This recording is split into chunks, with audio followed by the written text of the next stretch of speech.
Star Wars Outlaws, massive entertainment goes deep on open world. In order to craft a believable open world, developers have to think about how the world will work on a small scale as well as a larger one. Game director Mathias Karlson explained the importance in being able to differ from a world like Tatooine, where you can see across the map, to somewhere like Kijimi, with its dense city obstructing that longer field of view. We took a step back, of course, and thought, okay, Star Wars open world. What an opportunity. What does that naturally want to be?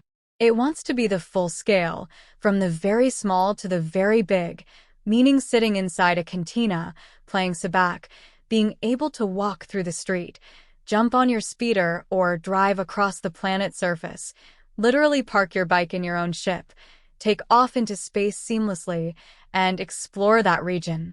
I think it's a key point for open-world games at large. Scaling does not always need to be grand, but it needs to be conscious. The scale of Tatooine needs, should, and does in our game feels very different. It breathes. It's open sand dunes and long sightlines.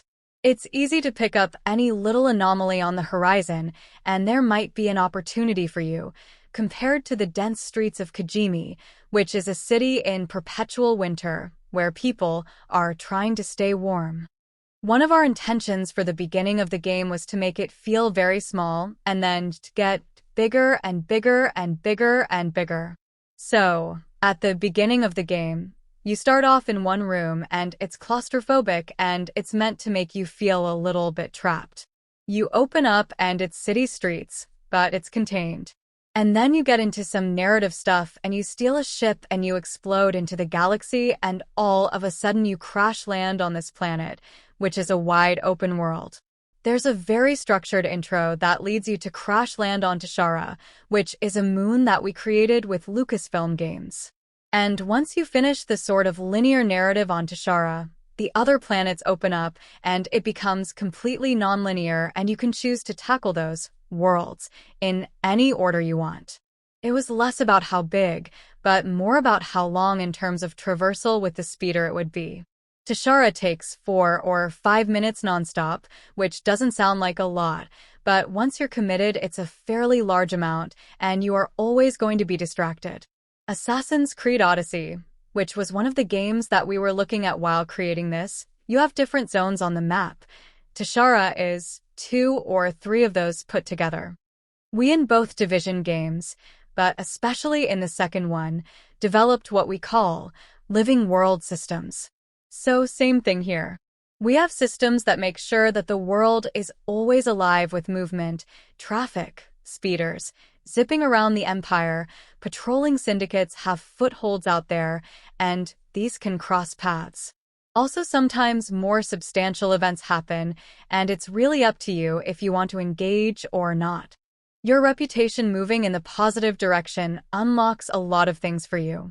Everything from actual access to territory that they control where you might have only been able to sneak in otherwise, to landing pads in the open world, to discounts with traders affiliated with the syndicate and unique, really exotic rewards. But if you really get on their bad side, that's another thing that you'll feel dynamically in the game, because they actually send hit squads out for you in the open world to try and take you out. If you for whatever reason ended up wanted and you're being chased by the Empire, and you cross paths with a syndicate that you have a really good reputation with at the moment, they might join in and help you out. They are full-on characters. So they're spread out in the world and you don't know exactly who they are, what exactly they have to offer you, and how to reach them from the very beginning. So there's this journey of discovery here as well. And once you reach them, there's a character there to interact with and an adventure to go on because they won't instantly just, oh, here you go. And then they essentially open up a little regional progression for you where the nature of those things is also very tangible. You can go on a journey with a character such as an expert who is going to teach Kay a new skill and give her a new upgrade to her blaster. Now, that skill, that upgrade definitely ties into Kay pulling off the heist, but it's also very much its own journey, which is in the Star Wars tradition as well. For us, the sort of cinematic ambition that we had was in presentation. What we did was take a lot of inspiration from the original trilogy, but with today's technology, so very similar to what Rogue One did with its references to the production design of the original trilogy. Its aim was to replicate a lot of the filmic effects of those lenses in the 1970s. So you'll see barrel distortion on the sides, vignetting, film grain, chromatic aberration, and of course all wrapped up in an ultra-widescreen presentation.